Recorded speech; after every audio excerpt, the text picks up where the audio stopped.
Assalamualaikum warahmatullahi wabarakatuh. Bismillahirrahmanirrahim. Alhamdulillahirabbil alamin. Allahumma shalli wa sallim ala sayyidina Muhammadin wa ala alihi wa ashabihi ajma'in, amma ba'du. Adik-adik, bagaimana kabarnya? Semoga saja tetap sehat ya, dan dalam lindungan Allah Subhanahu wa taala. Saya harapkan adik-adik tetap istiqomah ya, untuk belajar, istiqomah untuk beribadah, dan istiqomah untuk membantu orang tua ya, karena kesuksesan seorang anak itu tergantung ridho dari orang tua ya. Adik-adik, baik, pada kesempatan kali ini kita lanjutkan materi filsafat ilmu dari minggu kemarin. Nah, pada pertemuan kali ini yaitu terkait dengan masalah ilmu ya, terkait dengan masalah ilmu. Kita lanjutkan kemarin kita sudah tahu tentang definisi ilmu itu ya, tentang definisi ilmu itu. Nah, kita lanjutkan ilmu ini, materi ilmu ini. Jadi menurut Prof. Nakwib Al-Attas ya, di dalam bahasa Arab ya, kata-kata yang tersusun dari huruf yang sama ya, huruf dasar yang sama itu memiliki keterkaitan makna ya, Nah, contohnya antara ilmu, alam, dan alamah. Jadi ketiga kata ini, yaitu ilmu, alam, dan alamah, masing-masing tersusun dari huruf yang sama, yaitu ain, lam, dan mim. Ya, memang ada tambahan, huruf tambahan, yaitu ada tambahan pada alamah, ada tambahan alifnya, ada tambahan tak marbutohnya, kemudian alam ada tambahan alifnya gitu. Tapi pada dasarnya ketiga kata ini tersusun dari huruf dasar yang sama, yaitu ain, lam, dan mim. Nah, menurut Prof. Nakwib Al-Attas, kata-kata yang semacam ini memiliki hubungan makna ya, di antaranya. Nah, lalu sekarang apa hubungannya ya, keterkaitannya antara ilmu dan alam ya, Kita ketahui bahwasanya ilmu itu dihasilkan dari observasi atau penelitian manusia terhadap alam ya. Ilmu itu merupakan hasil observasi atau penelitian manusia dari alam. Jadi misalnya ilmu farmasi, ilmu pertanian, ilmu teknik ya, ilmu apapun itu merupakan hasil dari observasi atau penelitian manusia terhadap alam tersebut ya.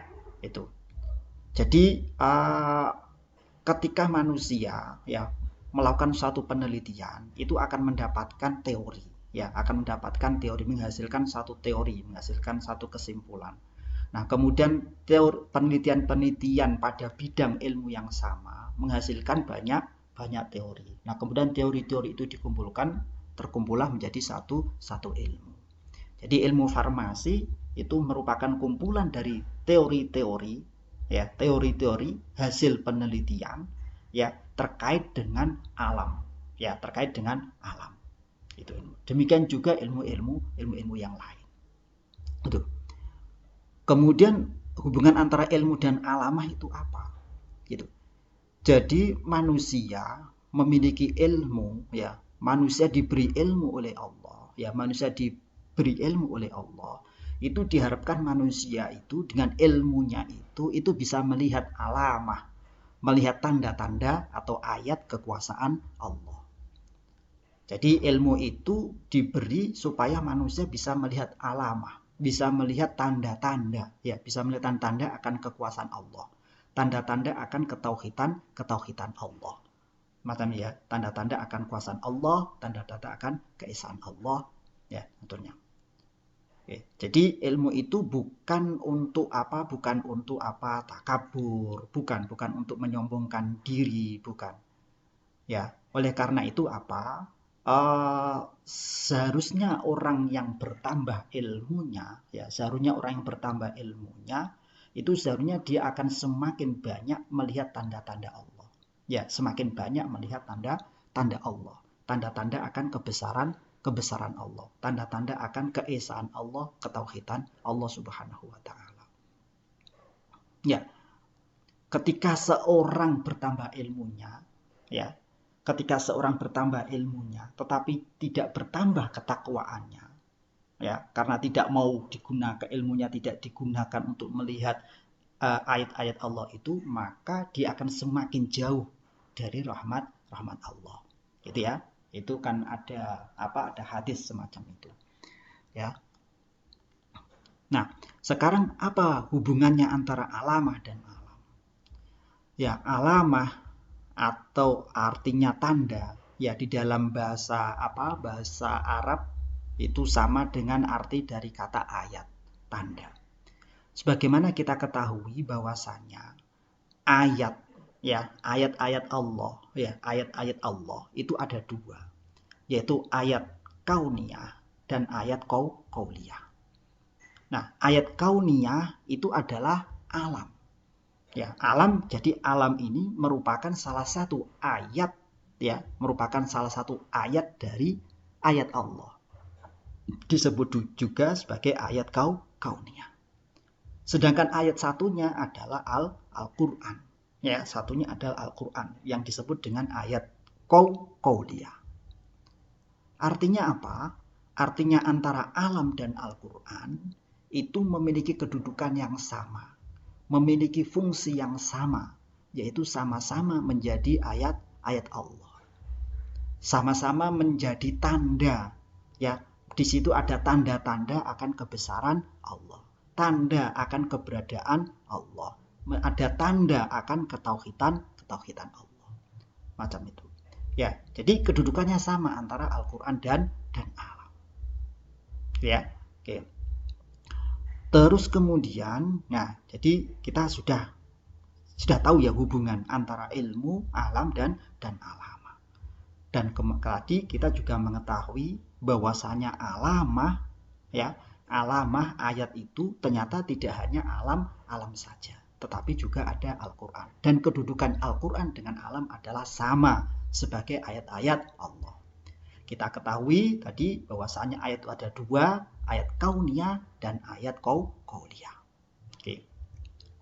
Kemudian alam itu ada dua. Ya, alam itu ada dua sebagaimana kita ketahui, yaitu alam fisik atau alam syahadah, kemudian alam metafisik atau alam ghaib.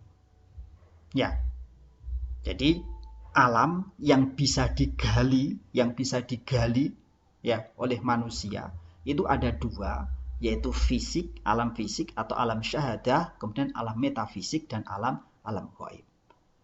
Nah, ketika manusia menggali alam fisik, ya, ketika alam ingin melihat alam fisik itu bisa menggunakan panca indera. Ya, ketika manusia melakukan penelitian terhadap alam fisik bisa menggunakan panca indera, menggunakan mata, hidung, telinga, ya, dan lain sebagainya. Ya, itu kemudian tentu biasanya menggunakan instrumen-instrumen tambahan yang lain. Nah, satunya alam itu metafisik atau alam gaib. Nah, ketika ingin mengobservasi alam metafisik atau alam gaib ini, manusia membutuhkan Al-Qur'an, ya, yang berupa wahyu Allah.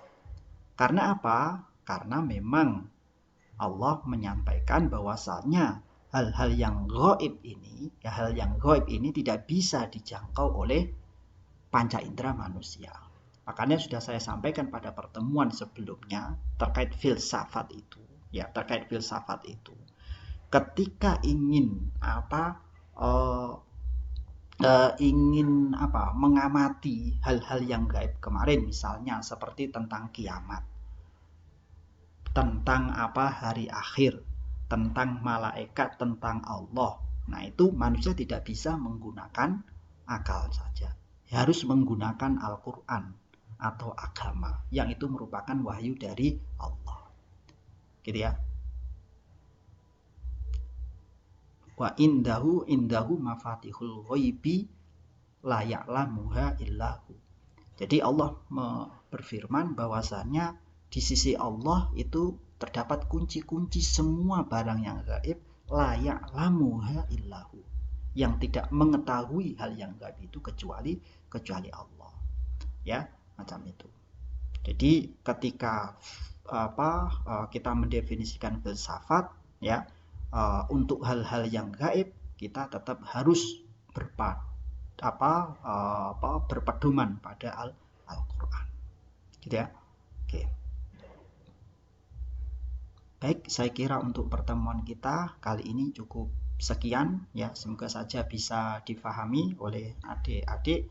Umpamanya ada pertanyaan bisa ditanyakan, ya, bisa lewat komen atau lewat grup WA. Itu saja, kurang lebihnya mohon maaf. Wabillahi taufiq wal hidayah. Assalamualaikum warahmatullahi wabarakatuh.